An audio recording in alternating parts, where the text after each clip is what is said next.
நீங்கள் எப்பொழுதும் இறைப்பிரசன்னத்தில் நிலைத்திருக்க வேண்டுமென்றால், பரிசுத்த ஆவியானவருடைய அபிஷேகத்தை பெற்றிருக்க வேண்டும்.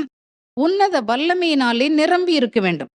பரிசுத்தாவின் அபிஷேகத்தை பெற்று உன்னத வல்லமையில் நிரம்பி இருந்தீர்கள் என்றால், உங்கள் உள்ளத்திலே எப்பொழுதும் ஒரு நிறைவான மகிழ்ச்சி இருக்கும். உடலிலே தாங்க முடியாத வலி இருக்கலாம்.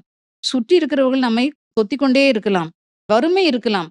அவை எல்லாவற்றின் மத்தியிலும் ஆழ்ந்த அமைதி நமக்குள்ளே குடிகொள்ளும். இதுதான் தூய ஆவியானவர் நமக்கு கொடுக்கின்ற நிறை மகிழ்ச்சி.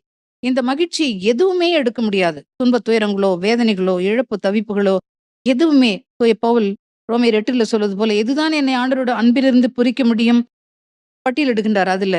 துன்பமோ, வேதனையோ, நெருக்கடியோ, வானதூதரோ, வல்லதூதரோ, வருங்காலமோ, எதிர்காலமோ எதுவுமே ஆண்டவருடைய அன்பிலிருந்து என்னை பிரிக்க முடியாது என்று அவர் சொல்வது போல, இறை பிரசன்னத்திலிருந்து நம்மை பிரிக்கவே முடியாது. நீங்கள் பரிசுத்த ஆவியினால் நிரப்பப்பட்டு, உன்னத வல்லமையினால் ஆட்கொள்ளப்பட்டீர்கள் என்றால், என்ன செய்ய வேண்டும்?